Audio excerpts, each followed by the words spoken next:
everyone. I hope all of you are doing great. Welcome to episode 4 of the Business Talk Show. So let me connect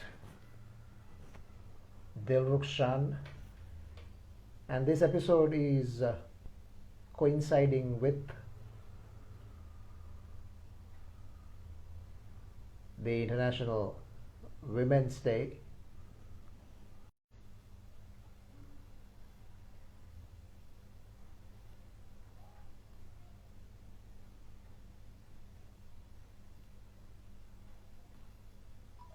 Which coincided with the International Women's Day.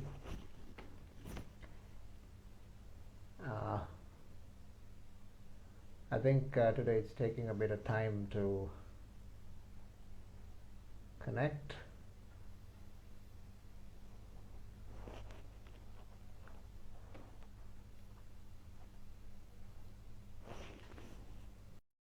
All right, Dilrukshan is in the process of joining. Hi, Sasanka. Hi, Dilrukshan. Good evening. Good evening, Sasanka. Yeah, so today's episode coincides with the International Women's Day, isn't it, Dilrukshan? Exactly. And so I think we are talking on a very important topic. So we are gonna bring down an entrepreneur who has been successful in the startup space. Today, I think a lot of people, especially female entrepreneurs, are booming. They want to start their own business, which is a very positive sign to see. So I think it's got an episode. I'm very excited to bring the special guest. And also, what do you think about female entrepreneurship, Sasanka? What do you think? What's happening in the leadership? What is your perspectives? I think female entrepreneurs in the recent past have come to the forefront and made a huge impact, not only in the local scene, in the global scene, but locally as well. We have seen many wonderful ladies capitalizing on the advantages they get and pursuing their passion to conquer the world. So I think female entrepreneurs, and given this situation, given the pandemic situation, I think at times females have the edge over the men at some times. That's what I feel. So what I see, Sasanka, after the pandemic, this is what one of the trends is. Suddenly I see a huge scope of female entrepreneurs emerging. So a lot of people used to write, they have different ideas. This is where we see a lot of chips getting built, a lot of people coming with very innovative ideas. They want to start their own YouTube channels. They want to start their own pages. So I think pandemic has opened eyes and opened horizons and challenged the female entrepreneurs thinking, okay, we need to do something on our own. Yes, we all work for corporates. We all have something on their own. We are either housemaker, but why not we also create something that one day we can carry on? So I think that's where the start has become, and now I think it's going on a trend. A lot of people, it's so nice to see that they're starting, they're celebrating their successes, and they're making their passive incomes, and I think it's going in the right way. Sasank, any challenges you think that? Exactly. Any challenges you think that the female entrepreneurs from your perspective are currently facing? The challenges? Yes. I think yes. I reckon many challenges. One challenge is that they are not being given the due respect. Okay. Or maybe they are underestimated. Right. Whereas their potential is massive, but why don't we make use of it? And then we have this stereotype in mind where some of the activities are only limited for men. No, there's nothing as such. Females play cricket, females play rugby, females are in business. And what else do you want? that's my opinion, and they are capable of doing many things. I actually I recently did a video, I think yesterday. So what my thought is that the difference between men and women uh, is the only difference is the WO in front, right? It says the world of opportunities, right? So like men, they have the same, they have the equal opportunity, and it's our duty to give them the equal opportunity, the chances, and for them to excel. And recently, we have seen Sri Lankan women have been acclaimed globally, and then brought glory, which is phenomenal news. Your take, Dilukshan? So what I feel is I can see a constant conversation happening today. Is International Women's Day? Is it a one day, or is it has to be a daily thing? And all those conversations coming up. So I think, like it's like having a birthday. There's something special day. Let's all celebrate. But every day is Women's Day at the end of the day, right? So we all are part of someone. We are everybody. Yeah, so it's just every day we need to celebrate. So what I think today from this our conversation, I think we can help a lot of people. I think who's stuck on the business. Now I think we are bringing down someone who's very good in terms of startups and also being gone to the startup ecosystem. Also, she's very much good in digital marketing. So I think a lot of people can learn in terms of digital marketing for a small business, what they can do and how they can start, because a lot of people, I see this, a lot of people want to start a business, but something is stopping because they're either afraid, they don't want to start and get failed, or either they're thinking constantly, what can I do, to learn better before going and launching my business or product. So I think today we are going to bridge a gap in the market where everybody who's worried to start businesses, everybody who's always thinking like business can be success or failure, all these questions, I think today we can open the bridge for you. So we are going to bring down someone who can come and open your horizons and show what you should be doing, how you should be doing, and what the digital marketing is all about. And that's the modern platform that everybody is launching. Because earlier starting a business was a bit of a lengthy process. You need to think a lot of things in terms of, but today you can start a business from your own. It's that easy because digital marketing has bridged the gap between the customer and the business, and it plays the medium intermediary role. I think that's where the thing. So shall we bring the guest down, Sasanka? Would you do the honors of introducing our guest and also bringing it down so we can start the conversation there? Sure. So let's do that. Ladies and gentlemen,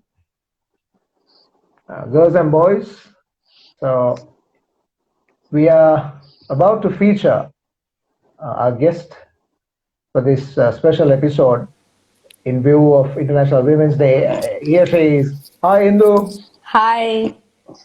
Good evening. Great to have you. Welcome on board, Indu. Nice to see you. Thank you. Welcome for Business Talk Show. How are you guys this evening? Doing great.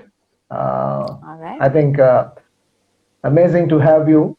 And Dilukshan, I don't think for most of the people, Indu is not a stranger, so she doesn't need an introduction. So Indu Nanakara, digital marketing consultant, and people, especially in the digital marketing space, know Indu very well. And also she is a co-manager of Google Business Group Sri Lanka and Women Will. So once again, welcome to the Business Talk Show. It's great to have you. So what are you Thank you so much for the invitation today. Sorry? Our pleasure. Our pleasure. What are you up to these days? What is your actually, I what is your role?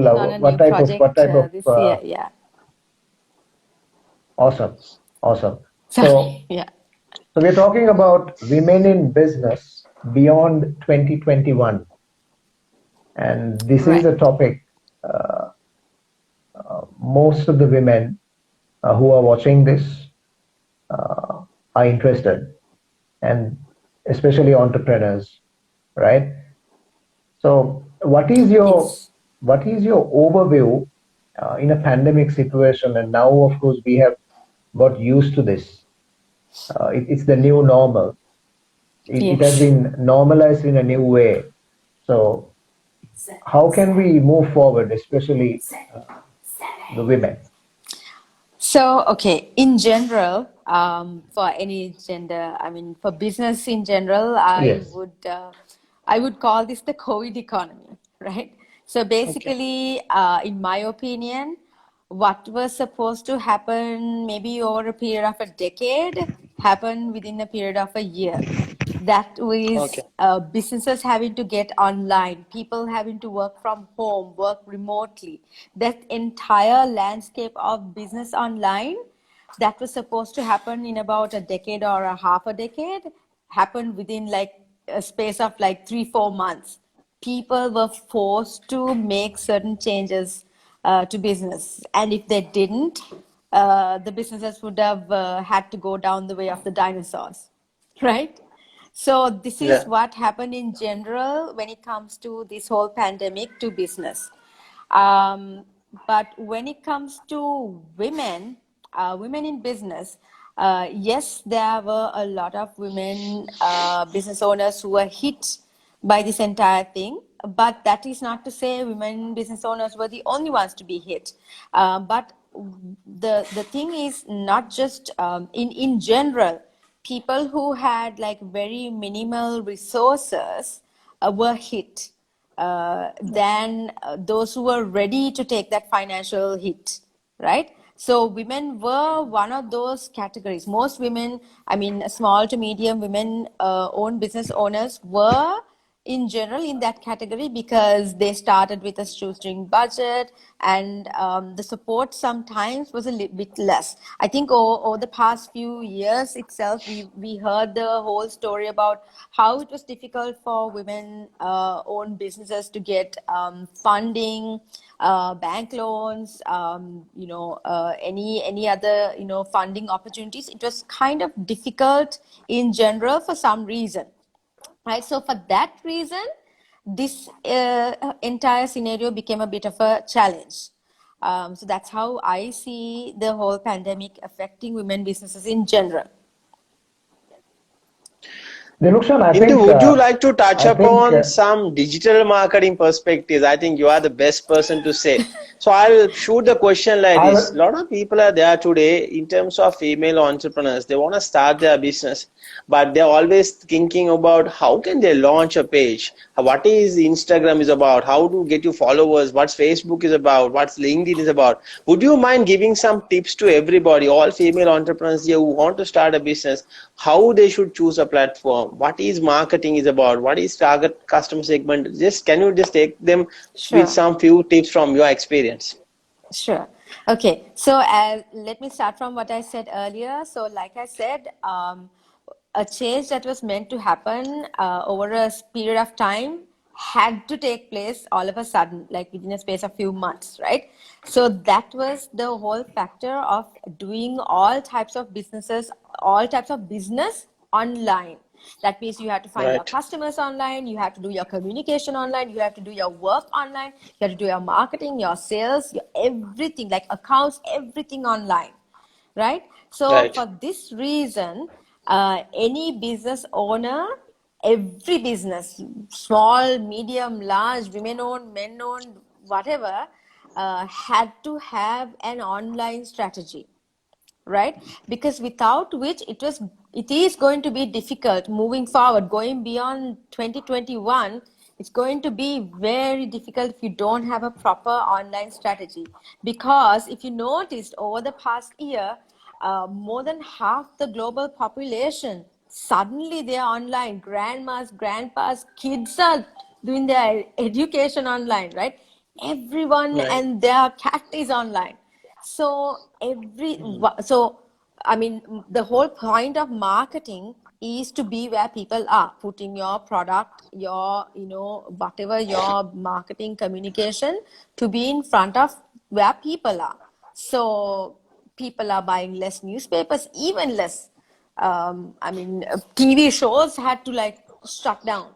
because they couldn't do the shooting. Movies went down, like amusement parks, theme parks went down. So online was the education, the entertainment, the communication, business drive, everything. So this is why we need to implement an online strategy for our business, right? And one of the easiest ways is social media marketing, right? Because digital marketing, if you take as an umbrella term, you can go into email marketing, SEO, or all these things. Social media is one of the easiest ways anybody can get started with their digital marketing online for very minimum or sometimes even zero cost. Now, when I say zero cost, it's like a variable, because I would say if you think about organic marketing, that means you have to spend a lot of time, and time is money. So because of that, there's no quote unquote free marketing. You are going to compensate money for your valuable with your valuable time. So, okay, so how do you get started and what is it all about? Okay, so let me just in a nutshell tell you. So if you take any business, one of the most important factors, I mean, the key factor of any business is to getting sales, right? And one of the key factors that assist in sales is marketing, right? And this is the part of your business that you're going to put on the online platform. Marketing means putting your message across to the people who you think might be interested in buying your product or service, right? And where are these people? They are going to be online. They could be on Facebook, they could be on Instagram, they could be on LinkedIn, Twitter, whatever, TikTok, anywhere, right? And there are two main things you need to understand. First thing is, what's your business like? Is it a small business, large business? Are we selling a product, service? Is it a B2B, B2C? So many questions. You need to understand what your business is like and what is the expected outcome. Let's say in the next 3 months, what are you hoping to do? In this next 1 year, what are you hoping to gain out of your, let's say, sales or marketing, right? And then you need to think, okay, so in order to reach these goals, I need to have some sort of a marketing strategy. That means I need to have my brand in front of this many number of people if I want this many number of sales. So you need to have some kind of a conversion, either it's 1% or 2% or 10%. If I show my marketing message to 1,000 people, I will get one customer. Then you scale it, something like that. So if I want to put my message in front of 1,000 people, let's say, that means equivalent to having 1,000 fans on your Facebook or your 10,000 followers on your Instagram, something like that. Okay, so that's where the connection is made. So it's basically your visibility. Visibility is the first factor in any business, because that's when people know, okay, this product or service or brand or person exists on planet Earth, right? And from there, if you connect with this, like if this product or service is giving you a solution to your pain point, that means if you're providing, let's say you as the business owner is providing a solution to your customer's pain point, that's when the sale happens, right? True. So yeah, so this is basically how it is. And to get online, I think one of the easiest platforms or the most widely reachable platforms is Facebook. So if somebody is getting started with social media, I would say Facebook is one of the easiest platforms. Again, not profile, pages. And then another very easy platform is the one we are using right now, Instagram. So those are the two easiest platforms to start with. So there, what you need to consider is, once you create a profile, Instagram business profile or a Facebook business page, then you need to think of what content you are publishing, because every time you publish some content, something written or video or a picture, that is your message going to your people. And it has to be powerful enough to capture the attention, and then after catching the attention, the interest of the people who are looking at it.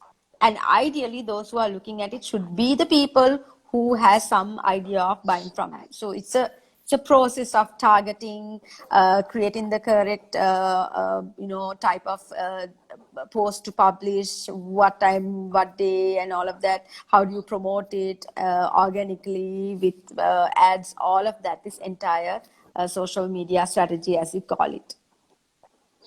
I hope that answered. Yes, it was a very detailed answer. I think all the people who are listening would have got a lot from you, Indu. Thank you for enlightening. Sasank, you have a question to ask? Yeah, I was actually, this is more into creative thinking or maybe thinking anew, so on and so forth, right? I was listening to a podcast episode recently. One of the CEOs of a top company, a global company, was interviewed. I cannot mention the name. So what he told was after the pandemic, he was actually appointed the CEO of the company right at the point of the pandemic, right? So it's like when the pandemic happened, and then he was appointed the CEO. So you can imagine the type of challenges he had. So yeah. So then in his answer, he said, once in every 2 weeks, they created new products and launched to the market, because that's how fast people had adapted. Right? Consumers had adapted in that speed, in a flash. So it's like you work out, you go for walks, you go for jogging, so on, as physical activity. Suddenly, you do the same thing in-house. Yes, at home. So then you need to adapt your strategy at home. Right. So I think this is a great context, and Dilushan, you can align with this as well, because day in, day out, you talk to startup entrepreneurs, and that's your cup of tea. So I think you both could chip in and answer this. How important is innovation beyond 2021? I think in business nowadays you cannot talk about growth without innovation. Over to you both. Yes. Yeah. So Indu, you want to take forward? Yes. Sure. So actually, the customers' buying habits has changed drastically over the past year, right? So much so that Google actually created an entire new tool to find out the customer, buying patterns and how the market behaves and things like that. The entire marketing landscape has changed. So this is why like you said, innovation and pivoting both are really, really, really important, because you can't just stay stuck in whatever, business as usual. You have to look at your customer journey, which is different. Sometimes even your entire customer segment has changed, right? Because what your customer used to buy, they don't want or need anymore. They will be buying something else, and someone else who you never thought will be buying your products are now buying, and that's a completely different customer segment. So like most businesses had to rethink their marketing, rethink their sales strategies. Everything had to be redone from scratch. So this is so true. What he said is really, really true. Go ahead, Dilushan. Yeah, so just to add some thoughts to Indu, Sasanka, now what has happened is some of us understand now we need to be unique in our business. Now today's customer is making a conscious choice. He's trying to see, he's paying a certain price point for a certain product. He's trying to get the maximum out of it. So who plays the unique? So are you always, are you on a red ocean or a blue ocean? Now, if you are coming today and telling, look, I'm going to produce sanitizers and I'm going to do some mass business, you are too late for this. And you are out of about 1,000 people, you are the 1,001st person who's going to come and do marketing here. So people will always have their options. But if you are someone who's coming with a brand new product, if you're coming and just talking to something, because you constantly understand there are different issues happens are different. Before COVID, there was a different set of issues. Neither you or me were using Zoom big time. Zoom was, yes, a communication platform we all had. But after COVID, Zoom is like the main communication model today. Now, if somebody, today's sort of salespeople, they don't even go and meet customers. They can't suddenly have taken the approach. They say, let's do a Zoom call. So at the office, you sit there and for a day you speak to about 5 or 10 customers comfortably. So that's where innovation has come in. You need to understand if you are putting out a product or if you are putting out anything what you in terms of your business, try to see two things. Is it something it's already in the market? Are you just another person? And the second point is what customer problem are you solving? A lot of people have passions and they think, okay, putting your product because you are passionate about something and you just putting it, people will come and buy. That's where a lot of people get stuck. If you are trying to innovate your product, if you are trying to create something unique, that's where a lot of things happens. You know, you might be doing it on your own, collaboration, you might have you can get a team of expertise playing with you and just bring something unique. That's where the sale happens. So everybody who speaks to me, who says, you know, I'm stuck in my business, you know, business is not for me. In my corporate business, I was good. In my corporate, when I was working, I was good. Suddenly I'm feel, you know, I'm stressed, I'm isolated. So I quickly ask the questions, who's your competitor? How many people are giving the same services? So then only they realize, okay, there's nothing unique in you. Right? There is nothing unique for people to come towards you. Now, there are, let's imagine how many doctors are there. But there are specialized doctors for each and every category. And those doctors have a demand always because it's the unique way they approach, the way they treat the customer, their specialization and how they bought it.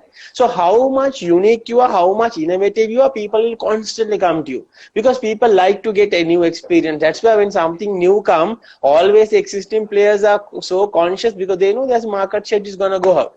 So innovation is a huge thing. If you are constantly innovating, people will be constantly buying from you. But if you are someone who's comfortable thinking your current product is giving you the revenue, there will be a competitor coming and taking some market share. I have enough and more case studies, Asanka, which I can bring, where people are very comfortable thinking, you know, they have already achieved what they want to achieve. Suddenly a competitor comes, quickly take away the market share, and that's where they suddenly wake up and realize they are not being keep on innovating.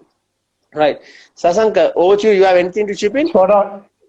Yeah, absolutely. I think your answers were very insightful and on two different perspectives. Dirushan, as you said, you talked about sanitizers, right? Everyone comes up with a sanitizer every day. That type of situation we had, right, when the pandemic came in. Yeah. The same story with digital marketing agency. It was like every day when you wake up, you see something. You will see an ad on a digital marketing agency. So when you set your standards low, it kills the industries. I think we have plenty of examples in many industries, right? Yes. That's why uniqueness comes into play. And talking about Zoom, I still think, how did the CEO and this team involved in Zoom come up with an idea to develop something like Zoom? And now it has skyrocketed. Everybody knows about Zoom. Yep. 1.5 years ago, nobody knew what Zoom was, but now even a 6-year-old knows what Zoom is. So and that's how it has even changed.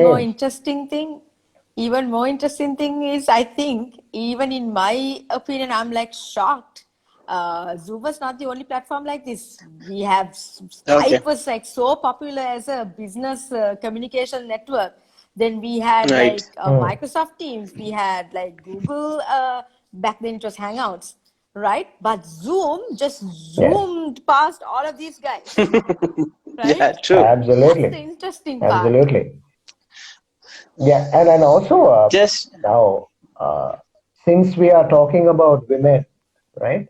We see a lot of online stores, mainly on Instagram, done by teenagers, girls, right? So, and then they do it quite successfully. But at times they may be facing challenges, so on and so forth. Diluksan, I think Indu is the perfect person to answer this type of question, because I think I have a inbuilt question, Sasanka, which I want to shoot for Indu. Go ahead. So my question is, Indu, like a lot of people who speaks to me ask me this question: how should I Okay, first question is, do I need support of a digital marketing agency or an expert? That's the first question. Second question is, how should I select someone? Because today it's a lot of people come, they put out digital marketing content and say, look, this much price for this much and everything. So a lot of people are confused. Whom to select? What is the criteria? What should an entrepreneur starting business who's at a very minimal budget or even at a medium budget, what they should be looking at? Because a lot of people are today speaking to me saying, we got cheated, we were promised on a lot of things, it was not delivered, digital marketing people are like this. So there's a small confusion, conversation which constantly happen. So my first question is, why digital marketing expert is a requirement for any entrepreneur? Second one, how should we select someone to be partnering with us for digital marketing? Okay, so right, the first one is, do you need one? Is it? Yeah. Do you need a digital marketing expert? So there are several entities you can get support from as a business owner, right? And this can be depend on your requirement, what sort of work you want done, and also depends on your budget, right? So if you are starting business off as a business owner, most of the time you are the the business owner, the accountant, the salesperson, marketer, digital marketer, jack of all trades, right? So at this point you realize that you are doing everything, and there comes a point where you wish you had like 10 hands. That's the point where you need to delegate work. True. Right? So before you give the work to someone, as a startup, as a solopreneur, you can't really, financially it's not viable to give it off to an agency, right? So you could either get a freelancer, like hire a freelancer, or you could hire someone like maybe full-time, like they can do your marketing, bit of sales, social media marketing, all of the above sort of a thing, right? But before you give work, you need to, before, let's say, okay, you think, okay, next month I'm going to hire someone, right? Then this month you need to sit and figure out what are the actual activities you are giving this person, right? Provided that you know exactly how to do your digital marketing. Okay, we'll come to that later. But provided that you do know exactly what your digital strategy should be and what activities should be done, then you need to map out these tasks. Okay, this is the social media work we are doing. Are we doing blogging? Are we doing YouTube? And then what are we doing? Like all these things, you need to make a list of these things, and then you need to find someone who can do those job roles, right? So then you need to find someone who has the talent to do that. Let's say you are okay to do the regular social media posts, but you need someone's help with blogging. Then you hire a blogger. You are okay with blogging, you love writing, but you just can't be sitting down and doing social media updates. Then you need to hire someone who has the experience or the talent to do the account management. Or maybe you need someone to take the photography, right? Every photo you take is like horrible. Then you need to hire someone to do the photography or the videos or both, right? So you need to figure out of all the duties you have to do as a social media person, what are the duties that you need to outsource. And also, okay, so that's provided that so then after that you can hire a full-time person. Maybe later on you can hire an agency, and it can grow on, or you can build an in-house team, and you can grow that. So you start off with what are the things you need to do, what activities you need to get done, where you just don't have the time, and because you are spending that time is hurting your business, right? So on the other side, if you don't know what to do, how to do digital marketing or social media marketing for your brand, that's when you need to learn. So then you can, yes, there's a free way and there's a paid way. The free way is you research, you watch YouTube videos, you read blog posts. That's how most of the marketers in the back in the day, including me, because there were no courses, no formal or informal education, we followed other global experts, free content. And later they created paid content, and then you go for their conferences, you sign up for their courses, and follow that. So you can look around, let's say the people you are learning from, they might be offering courses and or maybe a book or something where you can read and learn.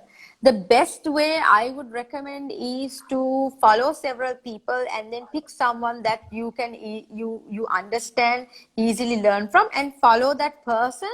Because if you go jump from this person to that person, it's like jumping from one doctor to the other doctor, right? Okay. Pick one person ideally and follow through and finish something. And also, learning is not enough. You have to execute that. You need to put what you learn into practice. So those are the things I would say in terms of learning and in terms of hiring people. What is the second question?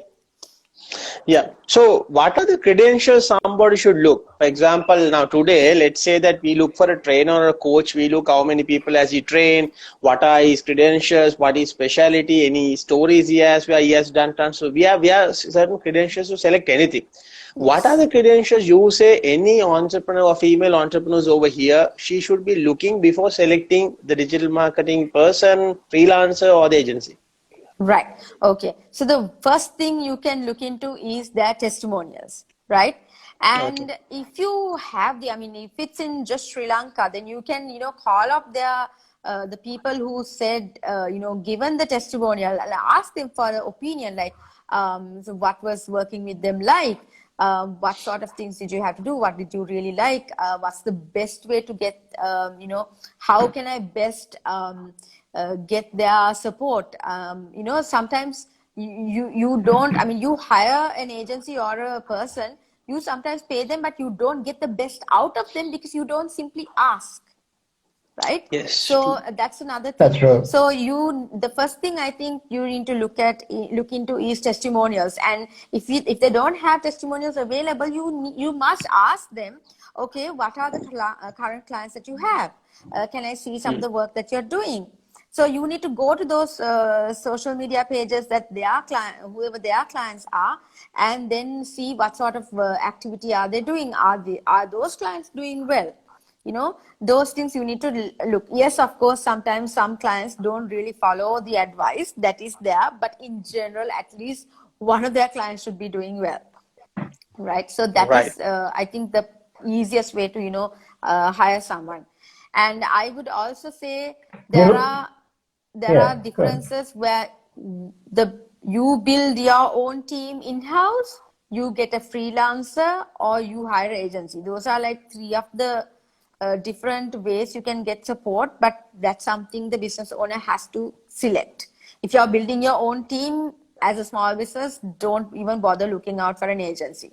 But if you're looking out for an agency, don't bother hiring someone and training them. Yeah. Yeah, true. Thank you, Indu. So, Dilukshan, I think, absolutely. Dilukshan, I think there is a question, right? It says, any tips to be unique on social media campaigns? Indu. Campaigns. Okay, that's a very generic question, but okay. If you want to be really unique, you need to know your customer absolutely like the back of your hand, right? If you know your customer well, if you know what makes them tick, that's the best way to become unique. So you need to know your customer well, get to know your customer, call them up, people who actually buy from you or your social media followers. If you're just starting out, you don't have a product that is sold yet, but, inbox your customer and, ask for feedback, be friends with them, get some like detailed information from them. Sometimes customers love to be brands' friends sometimes, right? If they really like the brand. Maybe they would have not bought it, but they might like the way you post on social media. Like, select some of the customers who always put hearts and all of that. They are going to be your biggest fans, and they are probably going to be the first buyers. So get to know them really well. Find out what makes them tick. That's the way to become unique. Right. So Absolutely. Sasanka, And one also, question which came to me through yeah, go LinkedIn ahead. was that person couldn't join. So it was on Yeah. personal branding. So they were asking what tips Hmm. would you like, Sasank, even you can pitch in with this. What personal branding Hmm. tips can you give for anybody who's starting online today? What to do, what not to do. These are the things that they were clearly want to, because what they were saying is some people say they're influencers, a lot of things are happening, but anybody who want to start, what is the first step, what they should be thinking about, how they can select about their content, maybe social media channel or anything, how they can start a personal brand? I Over to think you, Sasan. Can you do both? I Sasanka will think, be able to give a much better no, I think, Yeah, detail, but I will start a little bit. In my yeah, opinion, it's a one Women's tip Day I would episode, no? say is yeah, true. You can chip in because you're like the expert All in right. branding. So Absolutely. one thing I would I'll, I'll, one thing I I'll would chip in. say is stay true to your personality. That is one tip, because Hmm. there's no two other Yes. people like you. Just like a brand should know their customer, if when you're a personal brand, you should stay true to who you are, right? And okay, you can even take a paper and write down your own traits that you like to highlight and downplay in your own personality online, because it's a choice that you can make, right? Sometimes you're really funny with your friends, but you don't want to become like really funny on social media, because the subject matter you're addressing, maybe you're a psychiatric, right? And you don't right, want to seem too funny that people be like, what was that, right? So okay, that could be one exercise you can do. And you need to select, again, you need to think about your audience. Who are the people who you are going to appeal to, and where do they hang out? Are they more Facebook dwellers, Instagrammers, or LinkedIn people? So you need to know your audience. So pretty much the same thing as for organizations would work, but I know that there is a entire different ball game when it comes to personal branding. But knowing your customer and what you're going to talk to them about, like what your communication is going to be, those are the few important things. Over to you, Sasanka. Yeah, I think what you mentioned was, Indu, it's about authenticity, right? Being true to yourself. Yes. So it's Yeah. authenticity. It's your authentic self. So, and also what to do is you educate your audience. As Indu said, understand your audience, educate your audience through your knowledge, your expertise, so on and so forth. What not to do, Yep. don't sell. Don't sell products. Don't sell services directly if you're building your personal brand. I think we discussed this, Dilukshan, in the previous episode. true, So true, you do, because even today I got a message on LinkedIn. Uh, I can't remember the exact professional, but he was trying to sell something to me.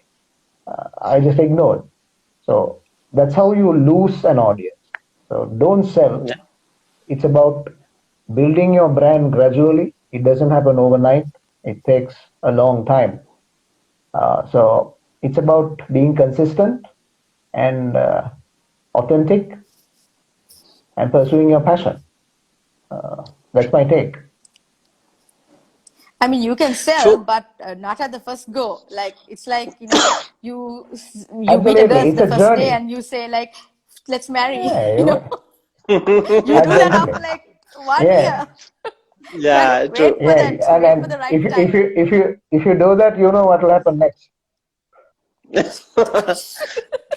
Very true. right? Yeah. True. So as Indu said, Dilshan, it's a journey. So once you build that rapport, you build the relationship, and it's about caring at times, right? I think with this, Dilshan, Yep. we can move into another question in terms of customer experience. I believe females, of course, are quite polite. At times, you find people with awkward attitude. how important is customer experience for a professional in a digital marketing agency, especially females, Indu? I think Dilukshan, you can also add after Indu answers. Yeah, sure. Okay, Indu, so go ahead I first. believe that, yeah, sure. So I believe that the way the customer experiences you, the entire customer journey is something that should be of concern for every business owner. So you need to figure out, Yeah, okay, correct. where does your customer first see you? Like how do they first discover you? Right? And then what are the points at which the customer is connecting with you? And Sure. at the end, when does your customer convert? So this journey is actually your customer experience. So as long as this journey was very pleasant, then the customer is going to most probably come back to you again, right? So the whole repeated sales. So from what I believe is you as a brand, as a company, you need to know what this customer journey looks like. And if you can sort of map it out, you can, talk, as I said earlier, like you can maybe even talk to some of the customers. You can see from your data, and you can see from their response, their communication with you. They can inbox you, they can email you, they can call you, they can message you, comments, all of these. You will understand what their sentiments are like, and you need to always be mindful of how they see you and what value you are adding to them, apart from what you are actually selling to them, right? So the value addition could be like, you could give them, like Sasanka said earlier, educating them, empowering them, enriching them, entertaining them, all of these things, right? So these are how the customer, these are the different ways how the customer is going to experience you through the way you communicate. And that is apart from your actual product or service, right? So that's a whole different ball game. So how you deliver the product, how how it is presented, how the actual, if it's a service, how the service is being delivered, how how you get the feedback, like, what sort of support you provide. Again, if it's a product, like how it is being delivered, how the look and feel of it, the usage of it, does it really, address the pain points? And is there any value addition? Like, oh, I didn't expect this to be, wow, that's a nice little touch, all these things are different, facets of customer experience, I would believe. Yes, Yeah, and Rukshan, go ahead. I think also I believe, yeah. Let me add to what Indu said, right? Customers, when they are taken care of properly, cared for in the proper manner, they advocate themselves for your brand. They become salesmen for your brand, right? They become brand ambassadors. So that's why customer experience is important. Dilukshan? Yeah, I think, Sasanka, it's about 80-20 game what happens. So in terms of digital marketing, you can either create awareness about a product, or you can engage a customer, or you can do a lead generation campaign and create leads. So digital marketing can do that. But once a customer comes in, the relevant entrepreneur or the business is supposed to be responsible, understanding how does the customer go through this journey. What at each stage, what happens to the customer? Is the customer aware about it? Now, sometimes what happens to us is we purchase a particular product. From the moment we do the payment, we are no aware what's going to happen next. Right, so we are supposed to call them and ask, look, I paid for this, what's the next stage? Then they will tell us, all right, okay, yeah, sir, we are going to courier you in 3 days. So does a customer should be there? Can't that happen on an email when you purchase and says your product should be here? Right, why people like Uber Eats or Pick Me, whatever the brand is, because it's a constant update. From the moment you make order till you come, you are aware each and every stage what's going to happen. Is it the food is picked? Is it food is near now? So why not every entrepreneur, every business learn out of it. A customer would like to be updated. Very simple. If you make a call and say, look, you have purchased a product, within 3 days it's going to come to after that the customer is not going to call you and ask, every day is it going to be the next day, customer knows within 3 days product is there. But when you suddenly go low till you make a purchase with the customer, you are so friendly with him. You constantly speak to him, do calls and everything. After that, customer has to come behind you to take the Oh my product. God. So this what So happens is true. people need to understand. Absolutely. Yeah, people need to understand this. Are you going to spend a lot on customers or each and every customer, or are you going to make multiple customers from it? Because there's something called a customer lifetime value. Every customer can at least introduce you 2 or 3 people. Think about it, at least. Imagine you go and serve 10 good customers, you give you 100% to them. That customer will give you, that 10 customers can give you at least another 20 customers to you. This is where your customer acquisition cost will come down. Constantly you have revenue. You don't need to worry. But people are always thinking, how can I monthly generate new customers? Yes, do that. Not a problem. But there is a set of people who has used your product, who knows about you, good about you. Why don't you do something about it? So we as Sri Lankans, we are so worried about asking a testimonial. It's like asking a person out, are you liking me or not? Okay, asking a testimonial is very fundamental.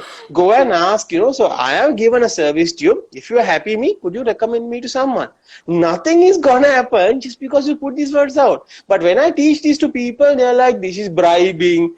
This I think it's bad on me. Customer might think. I say, like, customer is not gonna think anything. Customer is gonna, if he's happy, yes, he's gonna say, look, I'm happy. Let me give a testimonial to you. But if he's not happy, sometimes he might give the biggest feedback to you because the biggest learning. He might say this extremely went good, but the ending was not great. Or the person who spoke to me didn't speak to me good. Because it's good to tell you rather than going and writing a social media post and tagging you. That's the end of the journey today. Because there are a lot of brands today who are worried, who has got hit because of social media, because they don't want to listen to customers. They are thinking speaking to a customer is like creating a relationship with something wrong. Please speak to customers, ask for feedback. If it's good, take it. If it's bad, learn from it. We all are here to learn because that's the only way big companies are even moving. Sasank, over to you. Wow. Yeah, wow. I mean, there So is no better true. way to put it in than this, Dilukshan. Nailed That it. was Right. awesome. So yeah, nailed it. Yes. There is a question, right? I think after this Yeah. question, let's move on to Indu's involvement in women will and talk about the Exactly. challenges women face in your opinion. So before that, let's go to this viewer's question. What are your recommendations to drive traffic towards your Facebook or Instagram page organically from a business perspective? Wow, that's again a very open-ended question. So, Right. Hmm. okay, there are lots of different ways you can do that. So on one side, you need to again see what your audience is interested in, right? So if you know your audience, let's say your audience is moms with kids, for example, right? So let's say moms with let's say nursery kids or kids, elementary school kids. Then if your brand is let's say on food, okay, so then if you are talking about let's say different types of food options that moms can prepare in a jiffy that they can feed the kids before getting to school, something like that, your audience is going to be interested in learning more about that. So one big aspect of get driving organic traffic is educating the audience, right? And on the other side, let's say Yeah. your audience is young professionals and your site is about let's say it's a dating site, right? And you're going to talk about different ways men or women can communicate with the other gender to start dating or something. And if it's really funny in a way that they show like the funny sides of how things are going wrong and how to correct it, then there's education and entertainment, right? So education, entertainment, edutainment, that's one of the primary ways of getting organic traffic, as long as you know your audience well. So if you mix the two, let's say you try to give your audience how to make food before going to office, for breakfast, whereas your product is on like dating tips or something, your audience is going to be like, so what? Whereas to the moms, you talk about the dating, how funny ways, they are going to be like, whatever, right? So as long as you know your audience very well and you know what your audience is looking to learn before buying, right? Before buying, you need to know what your product, like let's say, for example, you're buying a washing machine, you're using it for washing clothes. But apart from washing clothes, what else can you use the washing machine for? And how do you wash different types of clothes? So there is an educational part and an entertainment part. You can make an entertainment part with any product or service. Pretty much most products or services that you can think of. So that edutainment, if you do it well, targeting your audience well, that's one of the primary easy ways of getting your traffic. So your organic traffic.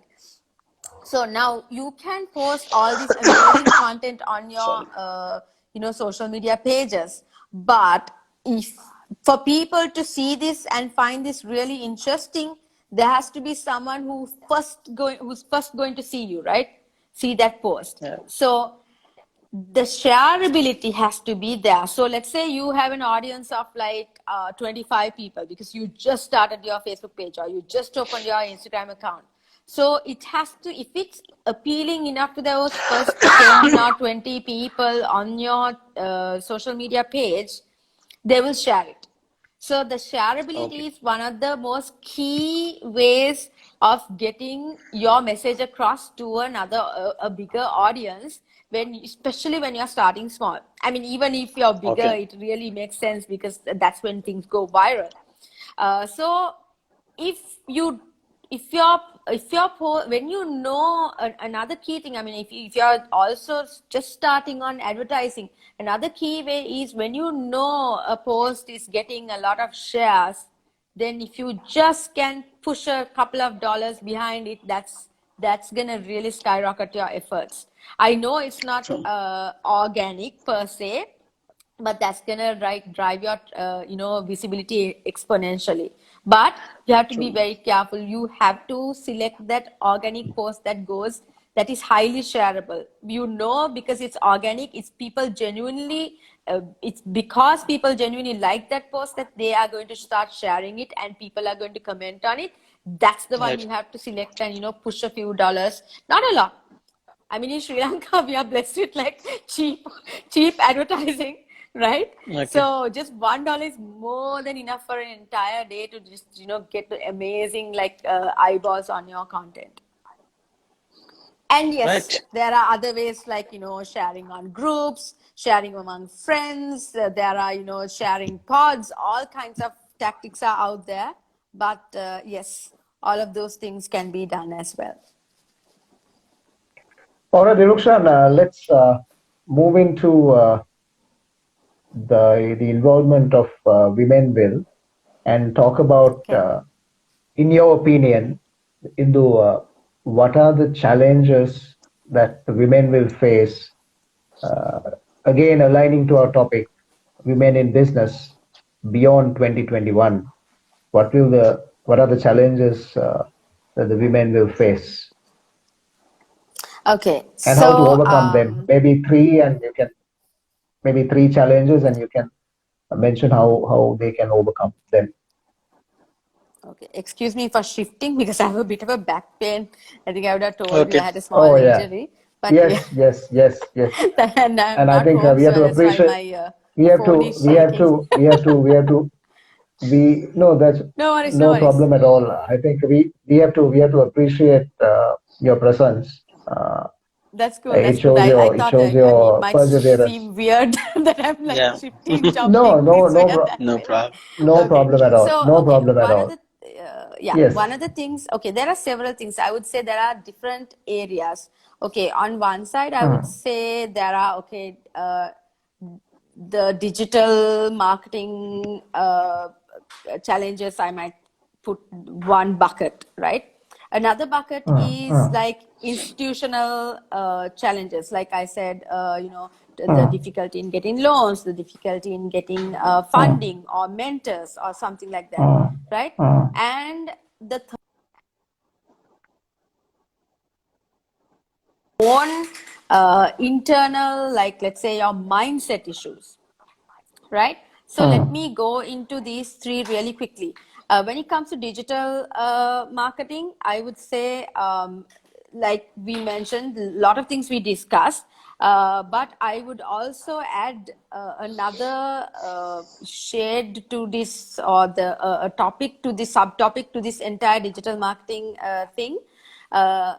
Some women business owners find it a bit find it awkward to, let's say, okay, so as a business owner, if you go online, say like this, like a Facebook live or Instagram live or something like that, some business owners don't find that comfortable, right?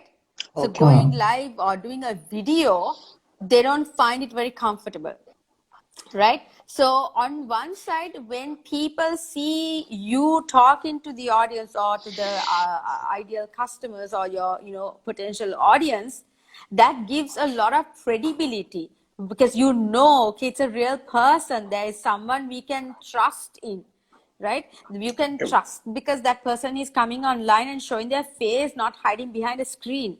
So there's this trust factor that you're building with your customers. So if you can actually overcome that initial either shyness or fear of the camera, I mean, I'm not saying that this is like only to women or entrepreneurs. There are some women who are like it's like home for them, right? But I see that a lot of women, because of societal, oh, you shouldn't be like, you shouldn't like, go on like in public, like the backward mindset kind of advice that we have got from childhood. Sometimes in some environments, this is really a powerful message that is being given to these women from childhood. No, you shouldn't be seen, all of that. So depending on their background and upbringing, some women find this challenging, and that really hinders their growth on digital, because most online platforms prefer video, and more than any video, live video, right? So if you are going to benefit from that, you need to really put aside all the backward mindset that is coming into you from whatever, like a centuries old advice, right? So that's one. This is just one example of how digital marketing can be challenging because of just unrelated factors. And then the second one, like institutional factors. So I have seen, like, I mean, even when we get statistics from Google for women with programs, we have been given these statistics that how it is difficult to find mentors, how it's difficult to find, there are so many biases against women from society, like there are these likability biases, there are these maternal biases, there are all sorts of biases that people have preconceived ideas that just because one is a woman, it is like this, right? So like basically judging the book by the cover. So this popular or not so good notion that, oh, women bosses are very mean, women bosses are very strict, women bosses are very the B word, right? So all these preconceived notions are there.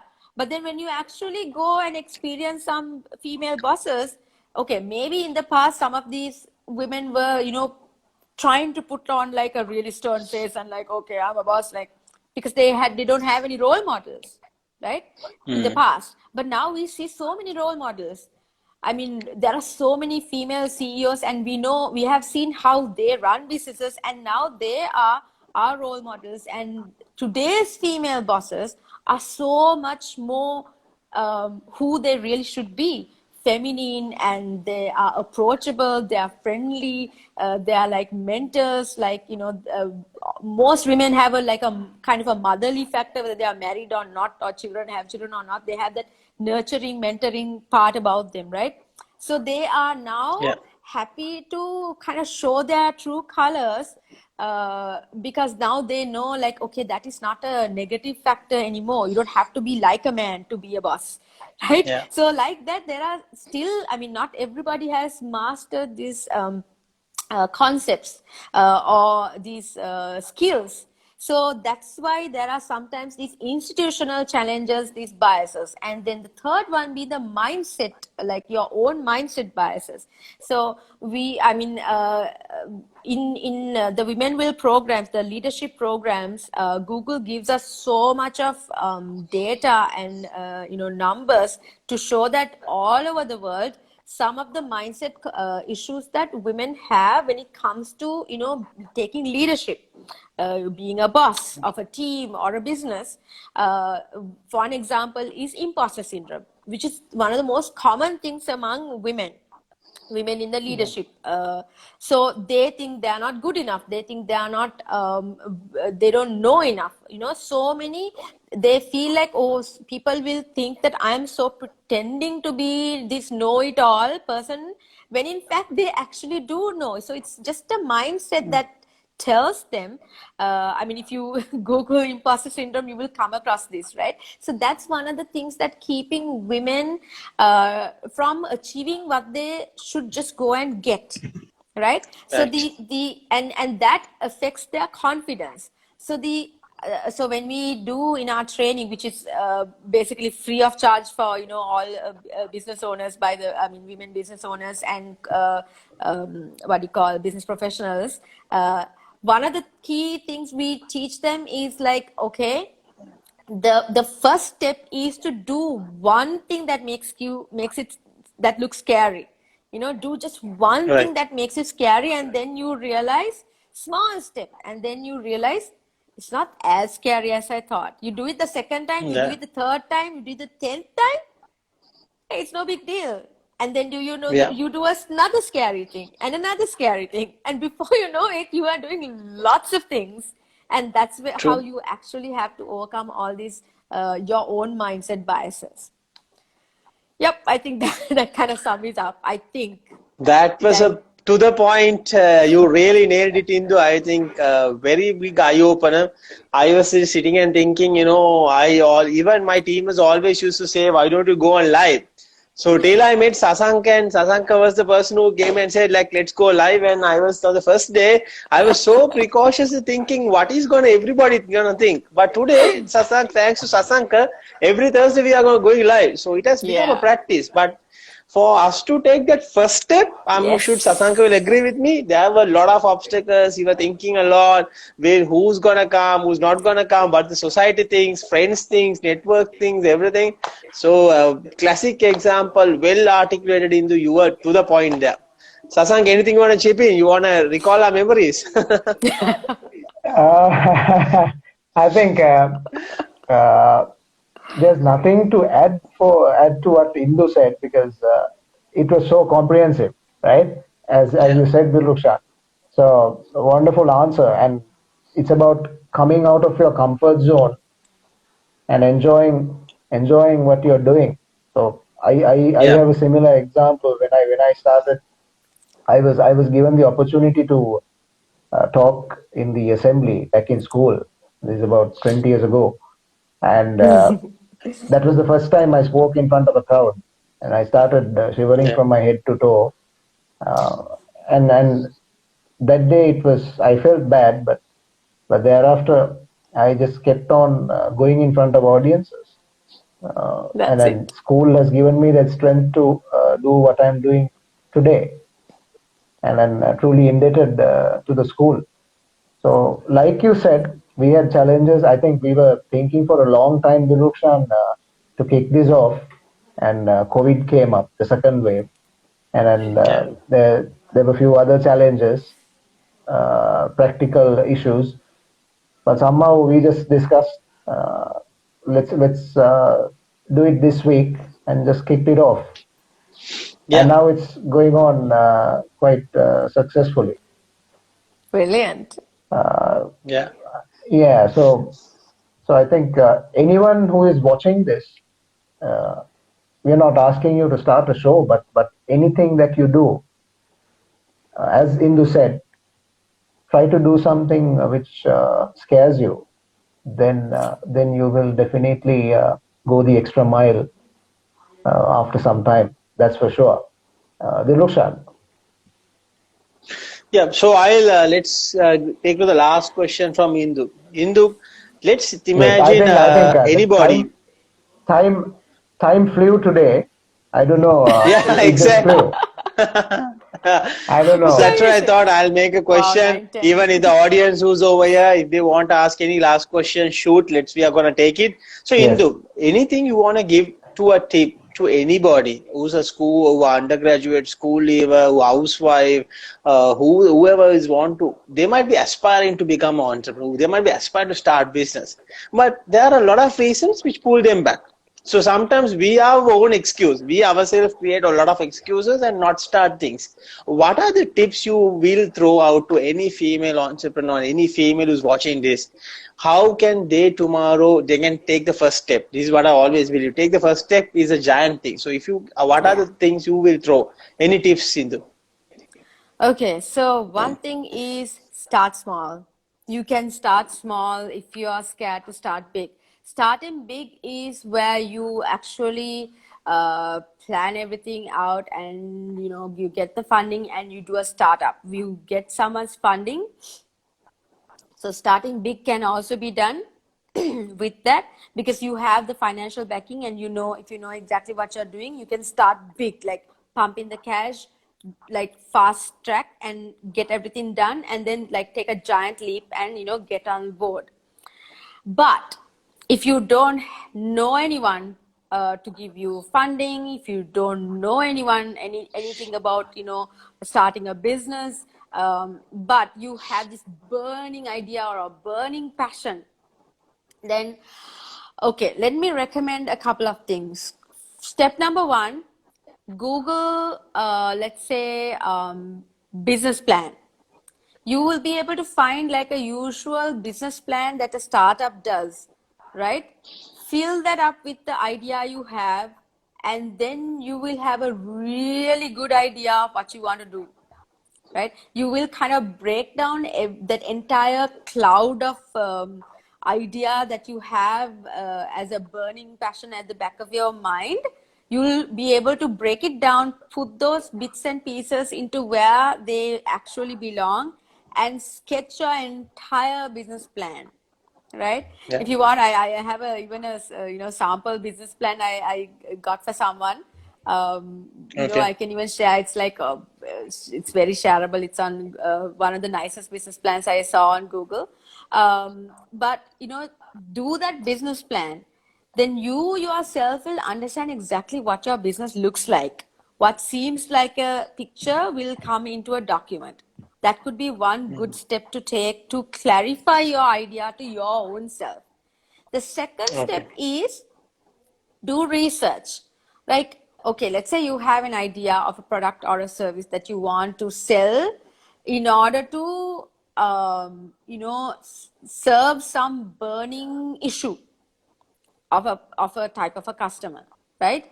So then you need to do some research and see, okay, let's say, what is your market? If your market is Sri Lanka, or your market is global or Asia, whatever, a certain city only, see who are the other players and what are they doing in terms of the thing. Okay. So you need to do a good research about what your technically quote unquote competition is doing right now. Because if they are Okay. already doing what you're doing, like you said, the red ocean blue ocean strategy, if they're already doing, if there are the hundreds of people who are doing exactly what you think of doing, because you may not know, you may have this burning, I think, oh my god, I need to do this, right? Because one of your friends said like, oh, this is something somebody should do this, and you think, oh my god, this is something I can actually do. But you will be surprised, there will be like a lot of people who are already doing it. It's just that your friend never knew. So first thing, you need to do a good research. And then if you still feel very strongly about this idea, then you should see, okay, everybody's doing this. How can I distinguish myself? Like, again, how Dilrukshan said, how can I be different from them? there are different ways to be different, right? One thing is like, let's say your entire audience is women. Okay, but what if you take only the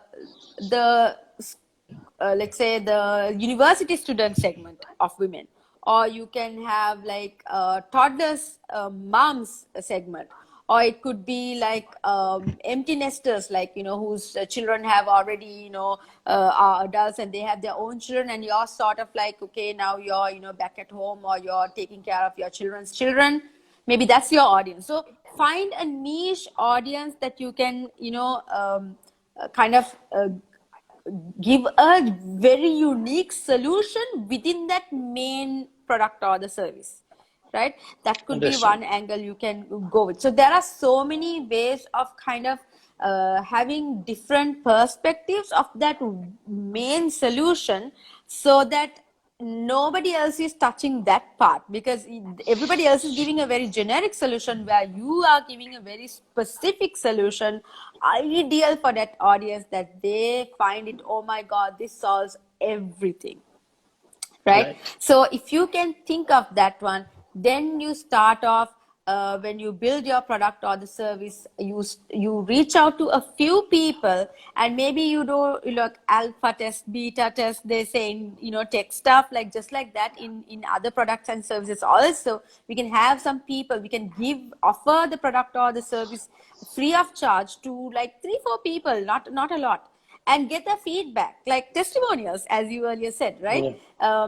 Get their feedback, and and then you can put that out on, that's where you can use social media to put their testimonials out, give some details about your product or service, and just start small. Digital is a very easy place to get started, very small, because you don't even have to have, you can even be starting the product, product can be launching in like 6 months. You can start your social media today. That's the beauty of social media. You can say, okay, we are launching in this time, right? And you build your audience already. So when your product is out, you already have an audience that is following you, and you can ask them to do your testing and get their comments and feedback and so on. So that's like I think, in my opinion, a easy way to start things off. True. Shashank, over to you. Awesome. Any final remarks you want to make? Yeah, I think this episode was quite insightful, and rather than saying insightful, I think it was very helpful to especially women who joined. I think most of from the audience, most of them were women today, Diksha.